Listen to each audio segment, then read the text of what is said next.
Rahayu, Namo Buddhaya. Selamat petang keluarga Dhamma TV. Jumpa lagi dengan saya, Hani Sonyaruri, dalam mata acara Cahaya Kehidupan. Tema kita kali ini yaitu tentang budaya mempersatukan bangsa. Nah, ini pemikiran yang luar biasa sekali, bagaimana budaya itu bisa mempersatukan bangsa. Apalagi kalau yang disebut budaya ini bagi bangsa Indonesia itu mau budaya yang mana, bermacam-macam suku yang ada di Indonesia ini dan beratus-ratus bahasa yang ada di Indonesia ini. Suku, bangsa, dan bahasa adalah justru kekayaan bangsa Indonesia. Namun saya mengajukan kepada Yang Mulia Bante Tejapunyo untuk membabarkan tentang bagaimana budaya ini justru mempersatukan bangsa. Sedangkan kita adalah bangsa yang majemuk, kita terhampar di luas lautan dari Indonesia ini, dari Sabang sampai Merauke. Nah, di sini akan ada banyak keindahan, akan ada banyak wacana tentang sebenarnya budaya itu bagaimana. Baik, kita sapa dahulu Yang Mulia Bante Tejapunyo Mahathera. Bante, Namo Buddhaya. Namo Buddhaya Bu Hani. Kepada Ibu Bapak Saudara sekalian, kepada segenap kru Dhamma TV, saya sampaikan rasa turut berbahagia di mana semuanya bisa dalam kondisi selalu sehat, dan kemudian Dhamma TV selalu bisa mencerahkan bagi banyak orang. Ya, semoga semuanya bisa mendapatkan manfaat dari apa yang disuguhkan oleh Dhamma TV ini untuk kebaikan, untuk kebahagiaan, dan tentunya juga untuk kemajuan batin kita semua. Terima kasih Bante. Dan luar biasa sekali Bante. Pada tahun ini saya bisa mengucapkan Bante Sang Mahathera, betul begitu Bante. Mohon itu dijelaskan sedikit Bante bagi umat yang belum mengerti tentang Mahathera itu Bante. Ya, baik. Kehidupan di dalam ajaran Buddha itu sebenarnya ada dua pilihan ya. Jadi menjalani hidup berkeluarga atau menjalani hidup sebagai seorang rohaniawan, orang yang tidak berkeluarga. Nah, begitu memutuskan salah satu di antara dua kehidupan tadi, tentu semuanya punya kewajiban, punya tanggung jawabnya masing-masing di dalam kehidupan yang sudah mereka pilih.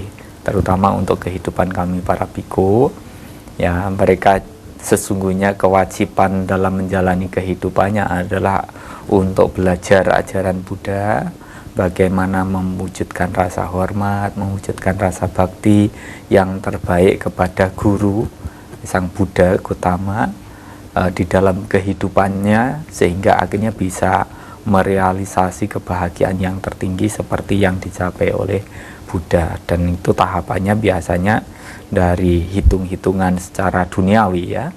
Itu dari mulai Nawaka, Majjhima, kemudian Thera, dan kemudian Mahathera. Jadi biku yang dari ditabiskan sampai usia 5 tahun itu disebut dengan Nawaka. Kemudian 6 tahun sampai 9 tahun itu disebut dengan Majjhima biku. Kemudian 10 tahun, 10 wasa sampai 19 itu disebut dengan Thera. Nanti kalau sudah 20 ke atas itu biasanya Mahathera. Jadi biku baru, biku menengah, kemudian biku tua. Thera itu tua sebenarnya. Dalam bahasa kita disebut tua. Jadi kalau biku Tejapunyo Thera berarti biku Tejapunyo tua. Jadi kalau nanti sudah Mahathera, Maha itu sudah besar, Thera itu ya tua kan. Jadi sudah istilahnya tua sekali begitu. Sesepuh. Ya, sesepuh begitu. Jadi sudah 20 tahun ke atas itu hitung-hitungan secara duniawi, karena kadang-kadang kita melihat itu bukan seberapa lamanya seseorang itu menjalani hidup sebagai seorang biarawannya. Jadi tergantung bagaimana dia menjalani kehidupannya dengan benar, yang artinya untuk kualitas batin seseorang ini kan tidak bisa dinilai dari lama atau tidaknya dia menjalani kehidupan, tetapi dia bisa belajar sampai benar-benar mencapai kebijaksanaan, sampai mampu untuk mengikis kotoran batinnya atau tidak. Makanya dalam hal ini Buddha pernah mengatakan, hidup walaupun sampai 100 tahun, kalau tidak mengenal ajaran benar dan tidak bisa mempraktekkan ajaran benar, maka hidup 100 tahun itu tentunya adalah hal yang sia-sia.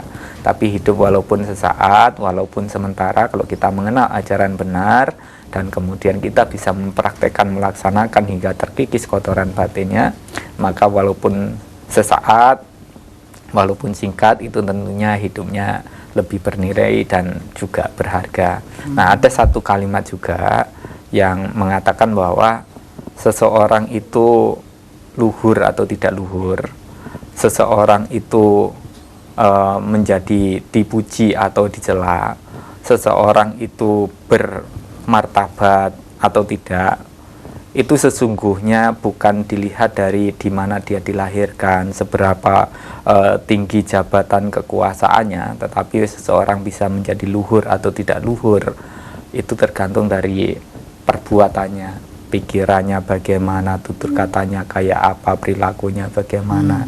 Jadi kalau seseorang itu bisa dihormati, ya tentu dihormatinya bukan karena dia keturunannya siapa, dia punya jabatan kekuasaan kayak apa, tetapi karena perilakunya yang memang layak dihormati. Jadi itu ya Bante. Jadi bagi orang yang tidak terlalu berharta pun tidak dihormati Bante ya. Yang penting perilaku.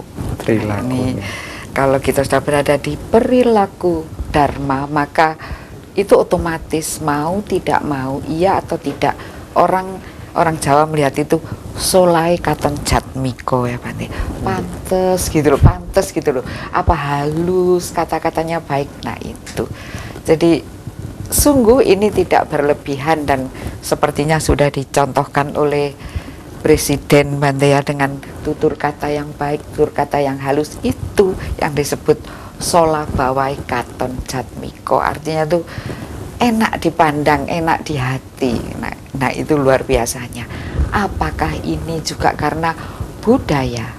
Nah ini bagaimana Bante? Apakah seseorang yang sola bawanya itu jatmiko juga karena budaya Bante atau ajaran budayanya? Karena budaya kan juga memuat ajaran hidup Bante. Monggo Bante. Jadi seseorang yang laku hormat, dia sesungguhnya orang yang patut dihormat. Dengan kita menghormat, maka sesungguhnya kita layak dihormat. Jadi kalau kita itu istilahnya bisa menghormati seseorang, sesungguhnya adalah untuk meningkatkan derajatnya sendiri. Kita bisa menghormat kepada yang patut dihormat, kayak misalnya hormat pada orang tuanya, hormat kepada gurunya, hormat kepada orang-orang yang berjasa dalam hidupnya, hormat kepada orang yang lebih tua daripada dirinya, menghormat kepada orang-orang yang memang patut dihormat. Nah, maka dengan kita laku hormat itulah menyebabkan kita hidup terhormat gitu. Nah, cuma untuk masalah budaya puja ini, laku hormat ini, dari waktu ke waktu itu kadang-kadang juga karena pengaruh dari budaya yang memang bukan budaya kita ini kadang-kadang merasa tersingkir, sudah merasa tertinggal, sudah kuno, ketinggalan zaman, begitu kan. Jadi ada budaya-budaya modern yang mungkin diimpor dari luar kita, tapi malah sesungguhnya menyingkirkan budaya puja, budaya yang luhur dari budaya yang kita miliki sendiri. Padahal kalau kita bisa membaca atau pernah mendengar dari sesepuh-sesepuh dulu menyampaikan itu bahwa keluhuran suatu bangsa itu karena budaya, begitu. Jadi keluarga Dhamma TV, luhurnya suatu bangsa adalah bersumber dari budayanya. Kita tahan dahulu sejenak Bante, kita jeda sejenak, setelah yang satu ini kita kembali. Baik keluarga Dhamma TV, Bante tadi sudah memaparkan bahwa luhurnya bangsa bergantung kepada budayanya. Mohon lebih dijelaskan Bante, monggo Bante. Baik, terima kasih. Jadi di dalam ajaran Buddha itu di dalam Syair Manggala Sutta bab yang pertama itu dikatakan di situ secara lengkapnya, yang bait pertama dikatakan tidak bergaul dengan orang yang tidak bijaksana, bergaul dengan orang yang bijaksana, menghormat kepada yang patut dihormat, itu adalah berkah utama. Inilah berkah utama. Nah, kalau kita baru saja umat Buddha di seluruh dunia, karena hari Trisuci Waisak ini sudah menjadi hari libur secara internasional yang juga dirayakan oleh umat Buddha seluruh dunia, bukan hanya di Indonesia tapi di seluruh dunia. Dan memang Dewan Perserikatan Bangsa-Bangsa menyatakan bahwa hari Trisuci Waisak ini adalah hari libur secara internasional. Tahun ini Kamboja, kalau tidak salah, saya kurang begitu ini, tapi di Asia Tenggara sini itu yang menjadi tuan rumah untuk diadakan perayaan Trisuci Waisak. Meskipun demikian, di seluruh dunia umat-umat Buddha ini juga melakukan tradisi budaya puja, memperingati Trisuci Waisak, kelahiran Pangeran Siddhartha, pencapaian penerangan sempurna oleh Pertapa Siddhartha, dan wafatnya Buddha. 3 peristiwa ini diperingati, dirayakan oleh umat Buddha ini dengan berbagai macam budaya-budaya yang berada di negara-negara itu. Jadi semuanya serempak melakukan itu, yang dari misalnya Thailand, Sri Lanka, Kamboja, Vietnam, kemudian ada Laos, ada yang dari Australia, kemudian Amerika, segala macamnya. Mereka melakukan budaya puja ya sesuai dengan budaya yang ada di sana. Itu tidak harus melulu dengan cara seperti suatu negara, tetapi bisa menggunakan budaya yang ada di negara itu untuk laku hormat. Begitu pula dengan kita di Indonesia, kita pun juga melakukan laku hormat dengan melakukan berbagai macam kegiatan puja, penghormatan, itu dengan berbagai macam tradisi yang memang budaya yang memang juga ada di negara kita gitu. Apalagi tadi Bu Hani sudah sampaikan, di negara kita itu majemuk. Jadi ada yang misalnya orang Jawa di sini menggunakan budaya Jawa untuk laku hormat kepada gurunya, yang di Kalimantan, yang di Sulawesi, yang di mana saja mereka juga melakukan hal yang sama dengan cara mereka. Yang mana tentunya budaya ini tidak bertentangan dengan ajaran-ajaran Buddha. Jadi boleh melakukan puja dengan budayanya masing-masing yang ada di suatu tempat, suatu daerah, suatu negara, tetapi tidak kehilangan makna dari kita sesungguhnya melakukan hormat itu maknanya seperti apa dan bagaimana. Jadi bukan hanya pada bungkusnya, tetapi kita harus bisa istilahnya itu memaknai dengan baik bagaimana kita melakukan puja, budaya puja ini supaya istilahnya membawa manfaat bagi semuanya. Kita sendiri yang melakukan itu juga bisa tambah bijaksana, tambah kebaikannya. Kita yang melakukan bahagia, orang lain, makhluk lain juga ikut bahagia, seperti itu. Itu ya Bante ya. Luar biasa keluarga Dhamma TV. Ternyata kita ini bisa mengekspresikan Bante ya, mengekspresikan budaya kita sendiri untuk pemujaan atau pesta Waisak begitu. Misalnya kita punya tari Bambang Cakil, Bante ya. Tari Bambang Cakil adalah mengekspresikan bagaimana seorang ksatria yang mempunyai laku apa tadi Bante? Laku puja, Dharma, laku penghormatan. Yang baik itu bisa mengalahkan hal yang buruk. Bahkan di keburukan tadi juga dikatakan tadi di dalam Manggala Sutta tadi Bante ya, bahwa orang buruk seperti Cakil, Buto Cakil, raksasa besar, raksasa kecil itu digambarkan dengan indah di tari Bambang Cakil itu.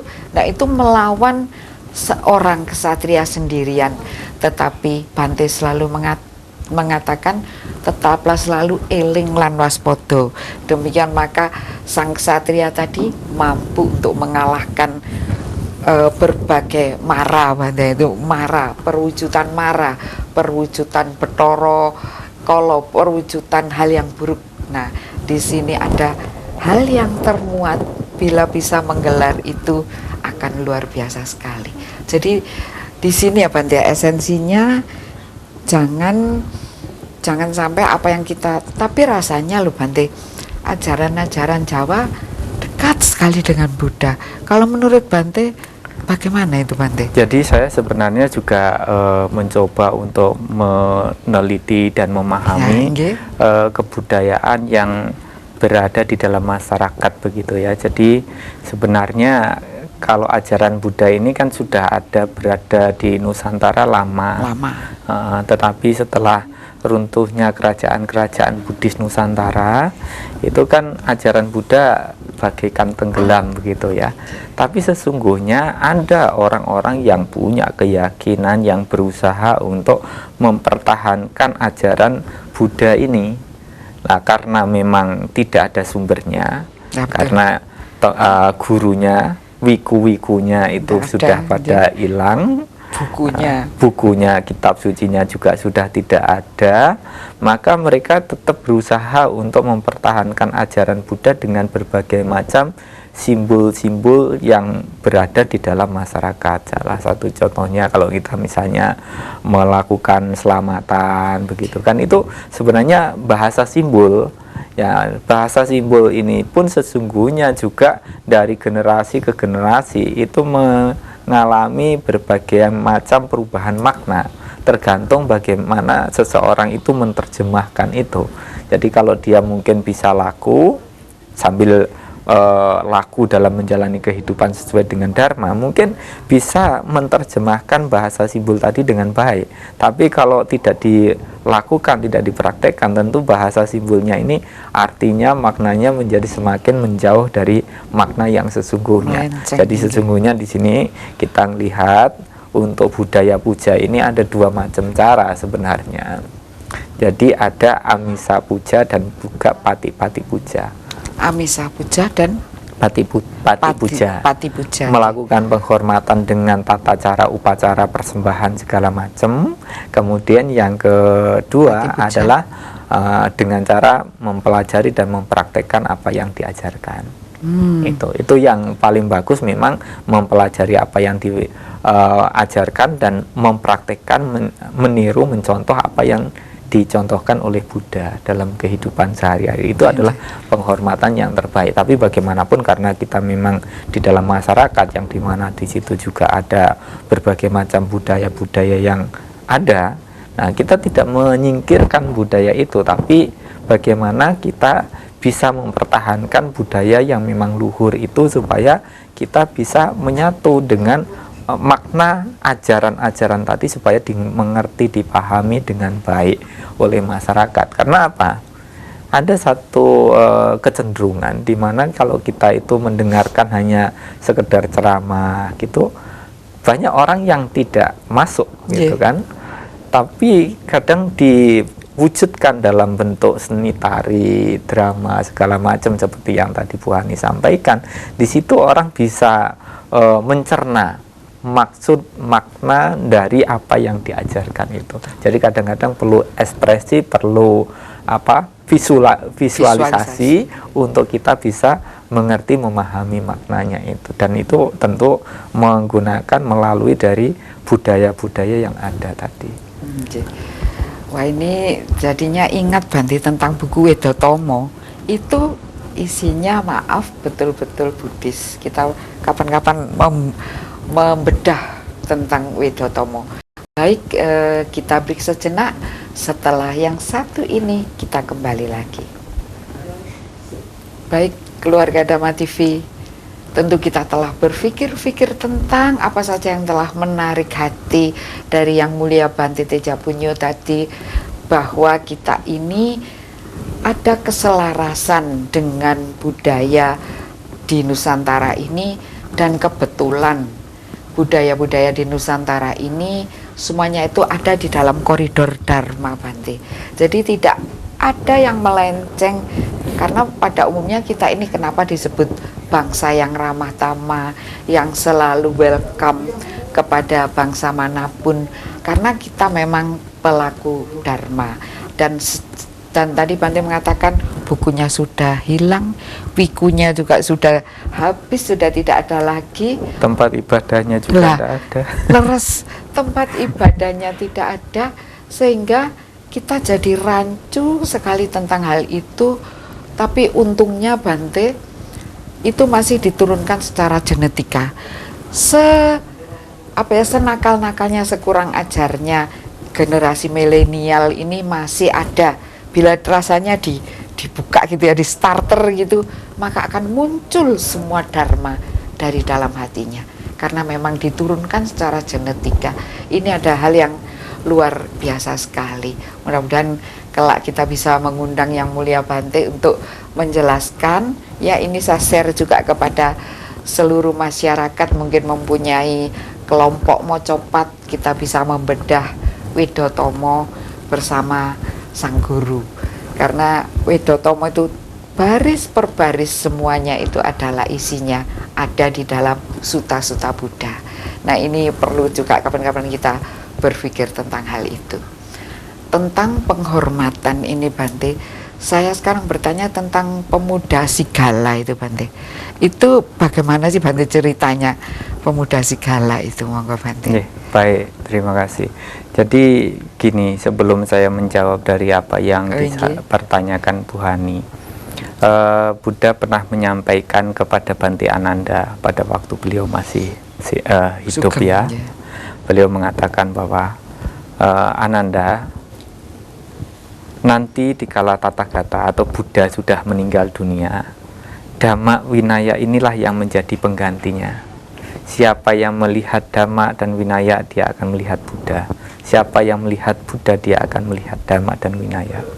Yang artinya, walaupun mungkin tempat ibadahnya sudah tidak ada, mungkin bikunya juga sudah tidak ada, mungkin juga buku-bukunya sudah tidak ada, tapi Dhamma Winaya selama itu masih ada, dipelajari, dipraktekkan oleh umatnya, maka di situ ada ajaran Buddha, tetap hanya menjadi pengganti Buddha walaupun Buddha sudah tidak ada. Nah, kalau tadi sudah kita melihat ya, jadi sejarahnya dari hilangnya ajaran Buddha, bikunya sudah tidak ada, tempat ibadahnya sudah tidak ada, kitab sucinya juga sudah tidak ada, tapi masyarakat masih mendengar dari petuah-petuahnya, orang-orang tua-tuanya, walaupun dari mulut ke mulut, karena istilahnya memang kitab sucinya sudah tidak ada, gitu kan.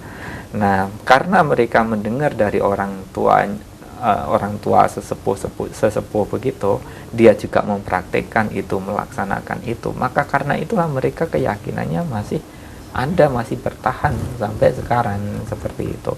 Nah, kalau tadi kita berbicara sesuai dengan apa yang ditanyakan Bu Hani tentang pemuda Sigala, pada waktu zaman Buddha, ada seorang pemuda yang mengindahkan, yang menghormati apa yang pernah dipesankan oleh orang tuanya dikala orang tuanya masih hidup. Maka pemuda Sigala ini setiap hari setelah pagi-pagi mandi basah ya, cuci rambut begitu, nah dia melakukan penghormatan ke 6 arah. Nah, dan itu dilakukan secara terus-menerus sampai suatu saat ketemu dengan Sang Buddha. Pesannya orang tuanya memang juga demikian. Nanti kalau saya sudah tidak ada, sudah meninggal dunia, kamu jangan lupa untuk tetap melakukan penghormatan ke 6 arah. Begitu orang tuanya sudah meninggal dunia, karena hormatnya, baktinya anak pada orang tua tadi, pemuda Sigala tadi melakukan seperti yang tadi saya ceritakan, sampai akhirnya ketemu dengan Sang Buddha, dan oleh Sang Buddha disampaikan makna yang sesungguhnya penghormatan tadi itu maknanya adalah bagaimana kita sebagai pribadi yang baik bisa hormat bakti pada orang tua, hormat bakti kepada gurunya, hormat bakti kepada atasan kita. Jadi di situ ada hubungan antara suami dan istri, istri dengan suami, ada orang tua dengan anak, anak pada orang tua, ada murid dengan guru, dan guru dengan murid, ada atasan dengan bawahan, bawahan dengan atasan. Jadi disitulah kita harus mampu memposisikan diri kita sebagai apa di situ, dan kemudian melakukan sesuai dengan apa yang diajarkan di situ di dalam Sigala Sutta itu. Nah, maka dengan melakukan itu, itulah penghormatan yang terbaik, bukan istilahnya hanya sembahyang menghadap barat, timur, utara, selatan, atas, bawah, bukan begitu, tetapi laku kita, prakteknya kita. Iya. Jadi kalau menghormati bapak ibu guru, betul-betul menghormati gitu Bante, bukan hanya sekedar kan saya sudah berdoa tadi pagi gitu, bukan gitu Bante? Tidak begitu. Jadi harus mampu mencerminkan, mempraktekkan apa yang menjadi kewajiban, tanggung jawabnya dia sebagai apa di situ. Jadi kayak misalnya yang mudah itu kayak misalnya kita sebagai anak. Nah, kita sebagai anak, kewajiban anak pada orang tua itu apa? Nah, kita lakukan di situ. Misalnya di dalam Sigala Sutta itu kewajiban anak pada orang tua itu adalah memenuhi kebutuhan hidup beliau, menyokong hidup beliau, yang artinya kalau orang tua nanti sudah tidak mampu untuk menopang kebutuhan hidupnya, itu menjadi kewajiban anak untuk bisa membantu menyokong kebutuhan orang tuanya gitu. Nah, makanya kita harus mampu untuk mempersiapkan diri menjadi orang yang punya ilmu, punya pengetahuan, dan mampu mandiri bertanggung jawab dengan hidupnya sendiri, sehingga nanti bisa melakukan ini, menyokong kebutuhan orang tua, kemudian memberikan perhatian, memberikan kasih sayang pada orang tuanya. Itu jangan anggap kalau orang tua sudah tua itu tidak butuhkan perhatian, tidak butuh kasih sayang. Mereka juga membutuhkan, sama seperti hanya mungkin kelak kita di usia tua ya juga akan mengharapkan ya ada anak-anak yang pernah dikandung, dilahirkan, dididik, besarkan ada di sekelilingnya. Jadi kadang-kadang kalau ada anak di sekelilingnya saja, orang tua itu sudah merasa sudah senang gitu. Tapi ini kadang untuk masa-masa sekarang jarang sekali dilakukan, sudah terlalu sibuk dengan kehidupannya masing-masing. Sayang ya Bante ya. Itu sudah tidak ada istilahnya laku hormat lagi. Ya kadang-kadang kita kalau misalnya tidak bisa mengunjungi beliau, ya setidaknya telepon, kasih kabar gitu kan, udah senang, orang tua itu sudah senang gitu. Kemudian yang ketiga itu menjadikan diri kita menjadi ahli waris yang baik, yang artinya kita harus bekali diri kita dengan ilmu, dengan pengetahuan, sekolah benar-benar, kuliah benar-benar, supaya kita nanti bisa melanjutkan apa yang sudah beliau upayakan, usaha-usaha yang dirintis dari kecil sampai besar. Nah, ini begitu diwariskan kepada anak yang punya ilmu, punya pengetahuan, ini tentu akan mampu bertahan dan berkembang. Tapi kalau tidak dibekali dengan ilmu pengetahuan, usaha yang kecil dirintis sampai akhirnya besar, begitu diwariskan kepada generasi berikutnya yang tidak punya ilmu, tidak punya pengetahuan, pasti hancur kayak gitu kan. Jadi itu yang ketiga, mempersiapkan diri untuk menjadi ahli waris yang baik. Kemudian yang keempat itu kan di situ kita punya kewajiban untuk menjaga nama baik keluarga, menjaga nama baik orang tua kayak gitu. Dan yang terakhir, kalau misalnya orang tuanya sudah tidak ada, ya anak punya kewajiban untuk kirim doa kepada orang tuanya yang sudah tidak ada. Jadi berbuat baik atas nama leluhurnya. Jadi kayak misalnya ada pembangunan sarana umum ada pembangunan tempat ibadah, kita beramal di situ atas nama orang tua yang sudah tidak ada. Itu sebagai wujud bakti hormat yang terbaik, budaya puja yang bagus. Pun itu orang tua sudah tiada, Bante ya.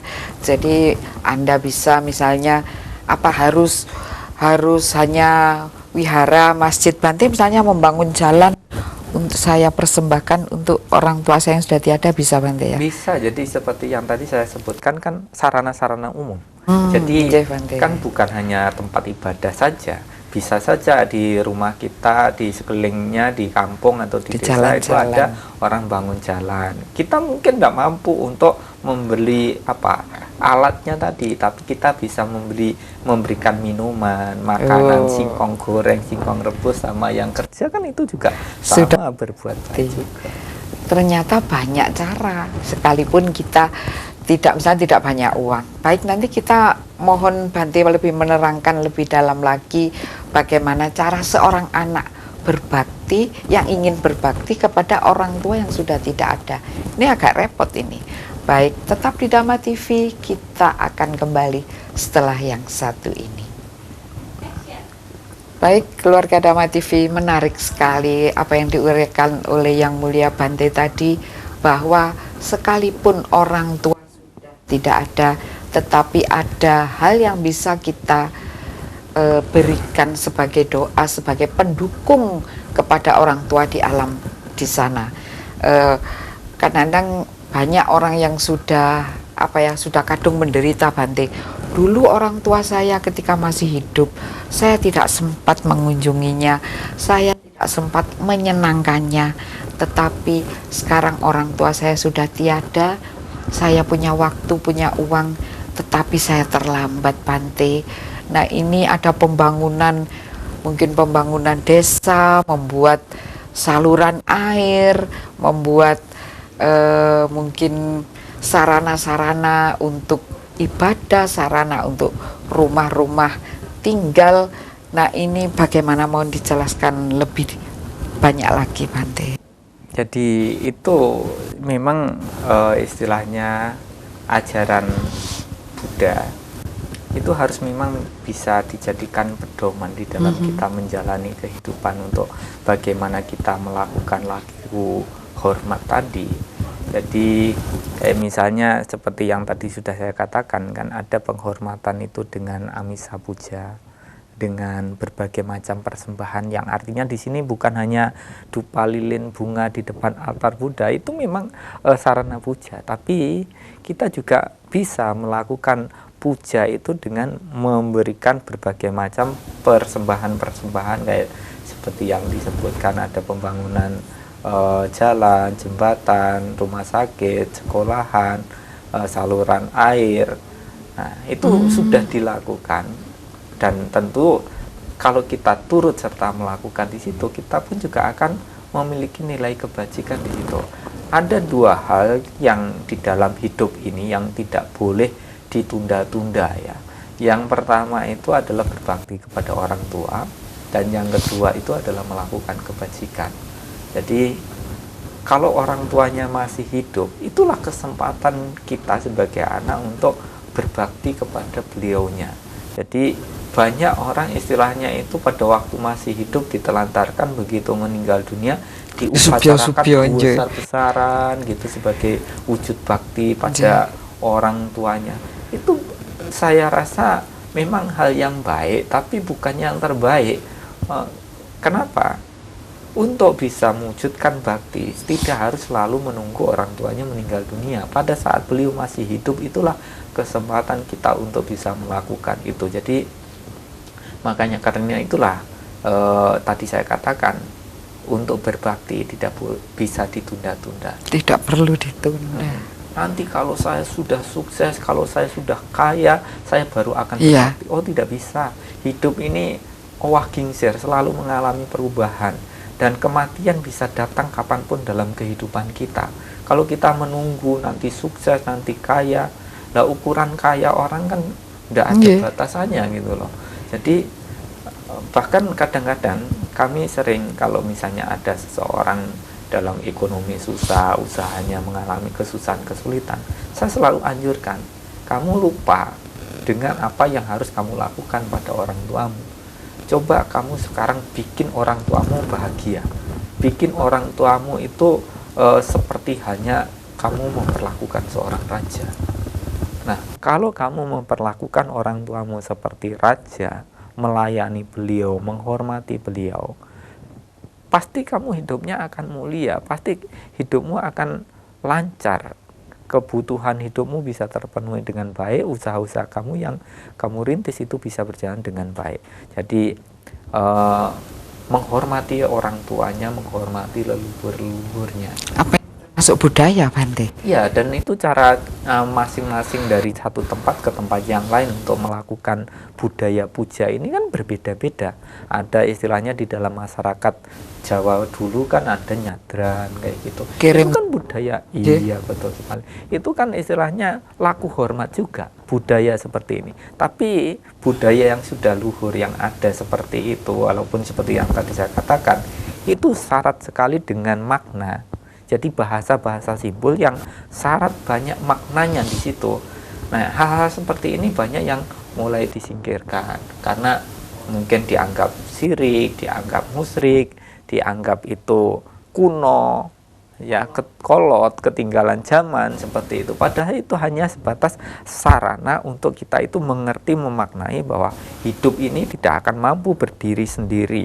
Adanya kita karena adanya mereka-mereka, orang-orang yang dulunya memperjuangkan kita ada, dan karena memang perubahan waktu kehidupan, ya akhirnya mereka meninggal dunia, toh? Karena di mana ada kelahiran, di situ ada kematian. Beliau mengalami kematian, ya ada yang memang lahir di alam surga, ada yang terlahir di alam, kalau orang mengatakan neraka kayak gitu kan. Nah, yang terlahir di alam neraka inilah kesempatan bagi kita, putra-putrinya ini, untuk laku hormat tadi dengan budaya masing-masing. Kalau di Indonesia mungkin dengan apa tadi, nyekar, dengan nyadran. Kalau nyekar itu kan sendiri-sendirian, kita langsung pergi ke kuburan orang tua kita sendiri. Kalau nyadran ini biasanya dilakukan secara berkelompok.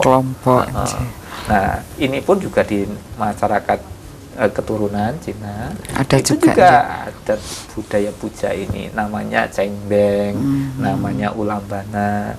Nah, kalau di Buddha sendiri juga ada dengan melakukan pati dana, melakukan kebajikan yang diperuntukkan kepada para mendiang tadi. Nah, itu pun sebenarnya juga salah satu bentuk penghormatan kita sesuai dengan tradisi budaya masing-masing. Nanti kalau kita berbicara ke masyarakat Dayak misalnya, mereka juga punya tradisi budaya mereka sendiri. Kemudian mungkin kita ke Sulawesi, ke Toraja misalnya, mereka juga punya budaya sendiri untuk laku hormat itu. Tapi walaupun dengan berbagai macam cara budaya masing-masing tadi, kita sih berharap budaya ini tidak menyimpang dari dharma.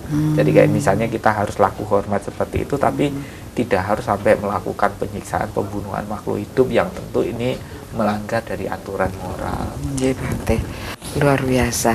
Sekarang pertanyaan saya ini menggelitik, Bante.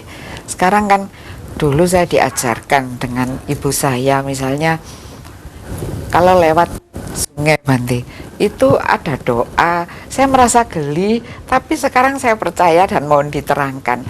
Ibu saya menyuruh bilang ini, amit-amit Kiai Danyang, Nyai Danyang sing baur so kali kini anak putu nunut liwat. Nah, itu kalau menurut Bante, saya, anak-anak saya bolehkah mengatakan begitu, Bante?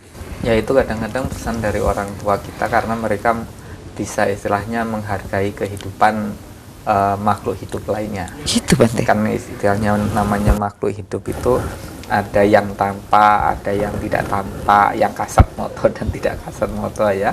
Kemudian ada yang besar, ada yang kecil, ada yang berkaki, ada yang tidak berkaki, ada yang berkaki 2, berkaki 4, dan berkaki banyak. Nah, semua itu namanya makhluk hidup gitu kan. Cuma kadang-kadang yang tidak nampak ini yang ada di sekeliling kita kan, karena tidak nampak dengan mata kita, Terkadang kita tidak hormati, kita tidak ada sopan santunnya, misalnya seperti itu. Jadi kalau orang tua kita menyampaikan itu, saya rasa juga tepat juga, kita bisa menghargai, menghormati adanya makhluk-makhluk seperti itu. Nah, jadi supaya tidak ketendang, tidak kesimpar segala macamnya. Jadi kita menghargai, menghormati adanya budaya-budaya seperti itu. Kalaupun misalnya kita mau sampaikan, ya itu bagus-bagus juga. Kayak misalnya salah satu contohnya, ini bukan ngelewatin sungai. Mungkin kita mau kencing saja, mau pipis saja di suatu tempat, ya kita izin, gitu kan. Kita misalnya ini hal yang kecil, tapi mungkin yang agak lebih besar lagi, salah satu contohnya kita mau membangun tempat tinggal.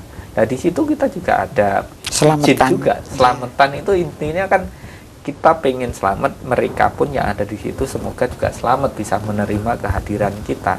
Jadi tidak mengusir keberadaan mereka, tetapi ya kita permisi tinggal di situ supaya mereka juga bisa tinggal bersama dengan kita tanpa harus saling mengusik, saling mengganggu. Pengen sama-sama selamat begitu. Makanya ya karena sama-sama ingin selamat, harus sama-sama nyelameti gitu. Oh gitu.